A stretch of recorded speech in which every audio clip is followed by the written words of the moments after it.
8 or 9 senators, and there were names: Senator Robin Padilla, Christopher Bongo, Ramon Bong Revilla Jr., Ronald Bato de la Rosa, Lito Lapid, Francis Tolentino, and Cynthia Villar. They are putting us in a bad light. Pangit po, 24 lang tayo dito na senador at hindi pa natin mapagkatiwalaan ang isa't isa natin, Mr. President.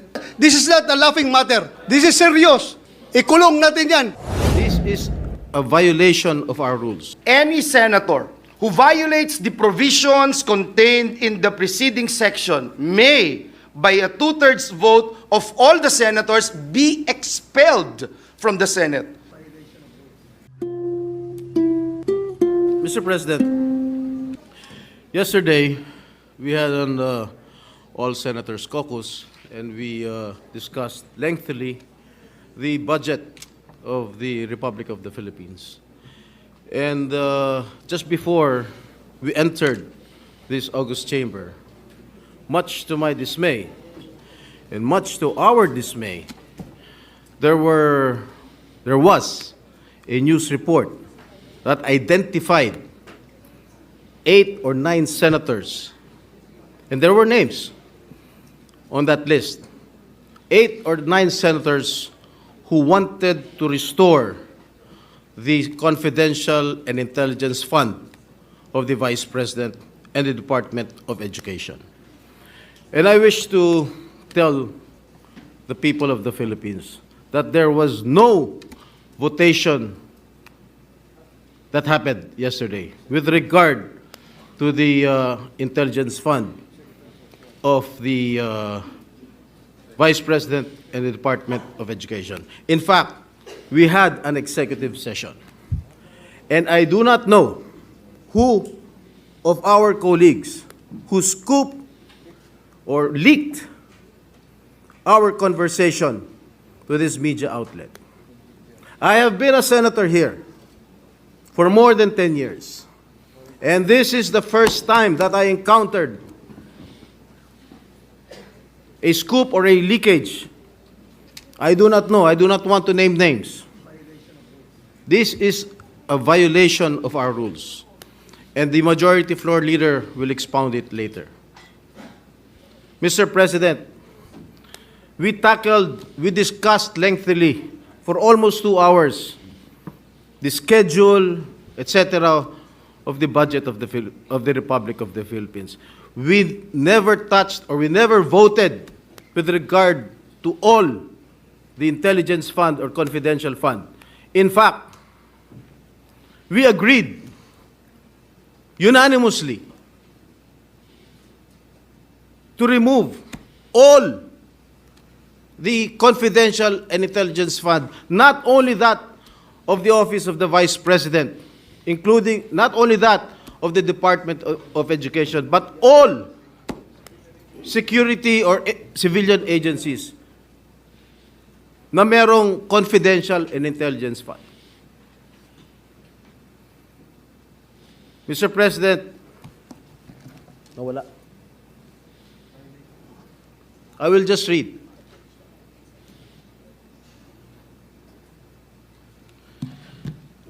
Sino mga pangalan? First on the list, Senator Robin Padilla, Christopher Bongo, Ramon Bong Revilla Jr., Ronald Bato de la Rosa, Jingo Estrada, Lito Lapid, Francis Tolentino, and Cynthia Villar. They are putting us in a bad light, and I condemn this. And I take offense on this. Nakalagay pa, Senator Pia Cayetano is said to be supportive of reinstating Duterte's confidential funds if she can justify the need for them. This is not true. And I hope Senator Pia Cayetano will agree with me. Yung mga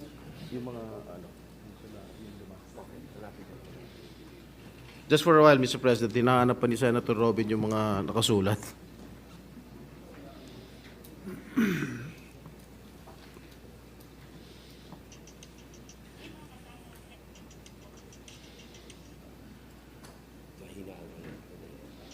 Mahina raw yung wifi. Ano ba tayo dito? Converge, PLDT, Secretary, DICT. Naku. Mr. President, Please proceed. thank you, Mr. President. And if I may quote, Anis Cooper told this media outlet that Senators Sani Angara, Francis Escudero, Rafi Tulfo, Aquilino Pimentel III, and Risa Hontiveros are allegedly against the reinstatement of Duterte's secret allocation, which are lodged under the Office of the Vice President and the Department of Education. Mali-mali po itong report, Mr. President. And I think Senator Angara must not be included in this list. And among the offices, Duterte's allocation was part of the 1.2 billion in confidential funds that the House realigned to agencies focused on the West Philippine Sea. Mr. President, tumayo po ako rito dahil masamang-masama po ang loob ko. I really felt insulted. And I think my other colleagues here also felt the same way, Mr. President. And Mr. President, I stand before you and I want to make this recommendation, maybe to talk to this media outlet or to summon this media outlet and ask them who among us violated our rules, who among us leaked what transpired in our executive session yesterday. That's all, Mr. President. I am very alarmed. As a matter of fact, that's why we were late. I usually try to start at 3 p.m. We had a meeting with the leadership, Senator Joel Villanueva and Senator Lauren Legarda. We met because of the implications of leakages during executive session. The executive department and very sensitive agencies of government may no longer divulge information to the executive session if they know somebody might leak it. That's why I take this very strongly, and I make sure, and I told the majority floor leader that I even called up Senator Nancy Binay because she is the head of the ethics committee, that we have to send a very strong signal that this shall not happen again. The facts contained in the article, Mr. President, Your Honor, is not a leak. Chismis yun.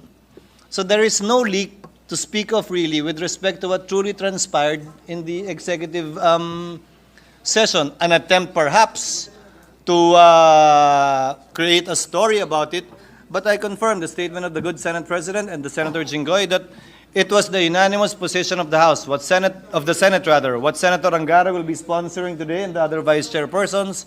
That was the unanimous position of the Senate and all the members of the Senate. Thank you, Senator Escudero. I would just like to put into the record of this chamber, Mr. President, what our rules say about executive session. What's this? Rule on section 126 of our rules, Mr. President.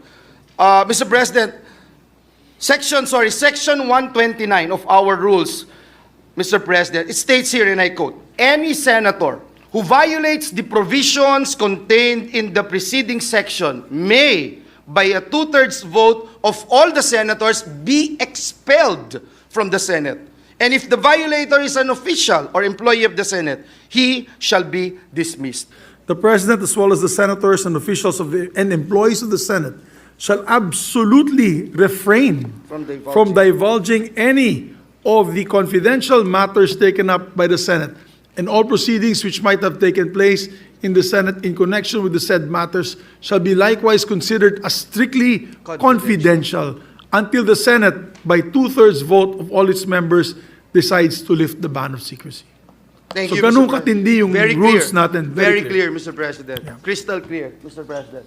Mr. President, Senator Jinggoy is seeking the floor. Move that Yes, he be Senator recognized. Estrada. Thank you, Mr. President. I would like to associate myself with the comments made by the Majority Leader. Kahit chismis yan or gossip yan, walang problema sa akin yan. Ang problema, bakit o paano lumabas sa isang media outlet yung mga nag-transpire sa ating usapin kahapon. Yes. That is For me, that is the most important thing. Number one, Mr. President, it creates distrust from among us 24 senators. Ibig sabihin, the next time around that we are going to have our caucus or executive session, hindi na ako basta-basta magsasalita. Baka mamaya, meron na naman maglilik sa media. So pangit po, 24 lang tayo dito na senador at hindi pa natin mapagkatiwalaan ang isa't isa natin, Mr. President. Number two, it tarnished the image of the Senate. 24 lang tayong hinalal ng buong Pilipinas at hindi pa natin mapagkatiwalaan ang isa sa atin na pwedeng nag-leak. If indeed, it was leaked by any member of the Senate. Kung ang nag-leak naman noon ay empleyado na nandoon sa loob, well, as a police officer, former police officer, Mr. President, I can vividly recall kung sinong nandoon sa loob. 2 staff ni Senator Angara.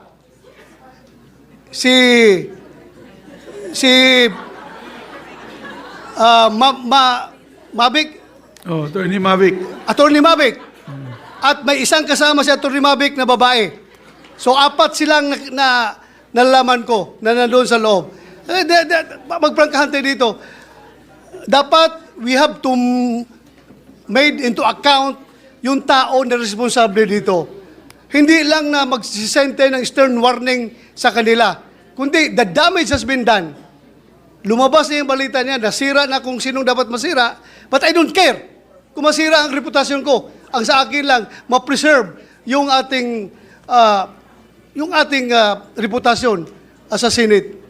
Hindi po maganda yung hindi tayo magkakatiwalaan dito. 24 lang tayo, Mr. President. And the waiter staff, huwag mo kalimutan yung mga staff sa likod. Yung mga waiter din, yung nandun din sila. Isama natin sa investigasyon Isama niyo, natin Mr. sila. President. So if the chamber wishes, I can ask Senator Nancy Binay, who is the chairperson of the Committee on Ethics, to look into this closely, if it is all right with the body. Yes, I support, Mr. President, I support the call of Senator Jingo Estrada that yung source nitong news na ito, if it is a politiscope, he has to be called before a hearing para malaman natin kung sinong source niya. At kung hindi siya magsabi ng totoo, I will be the first one to move for the citing in contempt of that media personnel, Mr. President. Ikulong natin yan kung ayaw magsabi ng totoo. Mr. President, this is not a laughing matter. This is serious. Filipino people are watching us right now. Sabihin nila, ganyan na pala Senado ngayon, hindi ba pagkatiwalaan? Sila lang nag-uusap. Magli-leak pa doon sa media. It's very dangerous, Mr. President. Very dangerous. Masyadong akong dismayado. Thank you, Mr. President. We agree with the gentleman from Davao, and that's why after these proceedings, I will ask Senator Nancy Binay, Chair of the Committee on Ethics, to investigate the matter. Yes, Mr. President. After Senator, yes. Mr. President. May I move that the Senate Committee on Ethics conduct a hearing and invite the source of the news, Mr. President, so that everything will be cleared out. Bakit kayo may executive session? Bakit kayo may tinatago? Wala akong tinatago. Nagdidiskusyon ng maayos para bang magulang. Let's say, for example, na wala itong nangyaring ganito sisermo na ni Senate President o kaya ni Senate President pro temp ako, sisermo na nila ako. They will do that in private. In the executive session, ay Pia, di mo na intindihan. So gagawin namin yun in private para pagdating to sa public, ganun ba? O sige, tatanungin ko na lang in public o kaya di ko na tatanungin dahil naipaliwanag nyo na. That's the reason among many other reasons kung bakit may executive session. I just wanted to explain that dahil ang puntos nito is bakit may executive session at bakit may mabigat na kaparusahan. Wala tayong tinatago. But the reason for the rules is because it is meant to be followed. It is not meant to be violated. So kung may nag-violate, magkaroon ng tamang due process, magkaroon ng hearing, magkaroon ng opportunity to explain, and then the proper penalty must be meted out. Thank you, Mr. President. Thank you very much, Senator Cayetano. Leaks like this will hamper, will destroy our credibility, destroy our integrity, And it will now prevent the security agencies to give us the truth, because they will have doubts in their minds whether the truth or whether information will be kept safe in the halls of the Senate. So, Mr. President, I would like to associate myself with the motion of Senator Bato that this should be looked at and investigated seriously, because it's the Senate's credibility